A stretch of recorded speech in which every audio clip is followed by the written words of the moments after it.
নমস্কার সবাইকে, পরমপিতা বাবা কি জয়।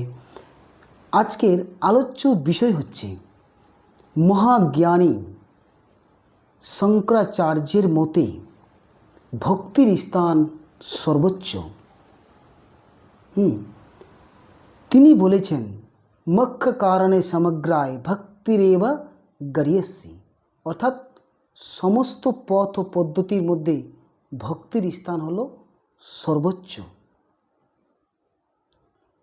তিনি আরও বলেছেন যে কোনো মানুষ হয়তো বুদ্ধিজীবী নাও হতে পারে, কোনো মানুষ হয়তো বড় কর্মী নাও হতে পারে, তবুও সেই ব্যক্তি মোক্ষ লাভ পেতে পারে যদি তার মধ্যে ভক্তি থাকে।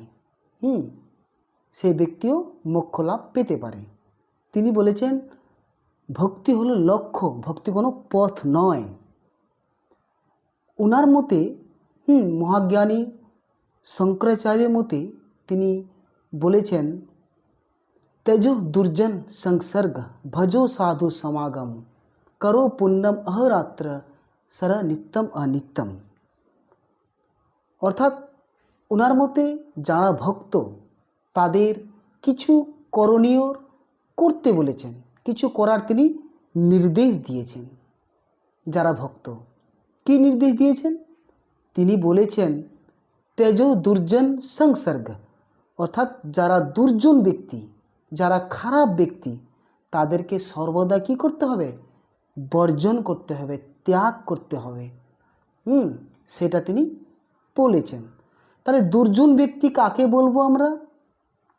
যার সংস্পর্শে থাকলে আমাদের অধঃপতন হয়, আমাদের অধোগতির কারণ হয়, সেই ব্যক্তিটি হচ্ছে আমাদের কাছে দুর্জন ব্যক্তি। সেটা তিনি ত্যাগ করতে নির্দেশ দিয়েছেন। ওনার দ্বিতীয় নির্দেশটি হচ্ছেন ভজো সাধু সমাগম, অর্থাৎ সাধু স্বভাবযুক্ত মানুষের সংস্পর্শে অধিক থেকে অধিকতর থাকার চেষ্টা করতে হবে। উনি সেটা বলেছেন। তাহলে সাধু কাকে বলবো? যার সঙ্গে থাকলে আমাদের নৈতিক মান, আমাদের সদ্গুণযুক্ত স্বভাব এবং আমাদের আধ্যাত্মিক ভাবধারা উচ্চ স্তরে উন্নতি হয়, সেই ব্যক্তিটি হচ্ছে আমাদের কাছে সাধু। তাহলে সেই সাধু ব্যক্তিদের কাছে আমাদেরকে থাকার তিনি নির্দেশ দিয়েছেন।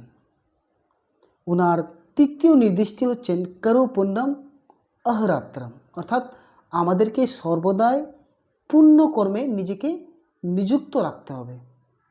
আমাদেরকে সর্বদাই সৎকর্ম কাজে কি করতে হবে? নিযুক্ত করতে হবে। সেটা তিনি বলেছেন। ওনার শেষ নির্দেশটি হচ্ছে সারা নিত্যম অনিত্যম, অর্থাৎ আমরা এই পৃথিবীতে খুব অল্প সময়ের জন্য আমরা এসেছি। আমরা রেলওয়ে প্ল্যাটফর্মের যে প্রতীক্ষালয়, সেই প্রতীক্ষালয়ের মধ্যে আমরা দাঁড়িয়ে আছি, কখন ট্রেন আসবে আমরা সেদেরকে চলে যেতে হবে। তো সেই অল্প সময়ের মধ্যে আমাদেরকে ভক্তিভাব নিয়ে আমাদেরকে থাকতে হবে, সেটা তিনি বলেছেন। তাহলে আমরা আজকে জেনে নিলাম মহাজ্ঞানী শঙ্করাচার্যের মতে ভক্তির স্থান সর্বোচ্চ।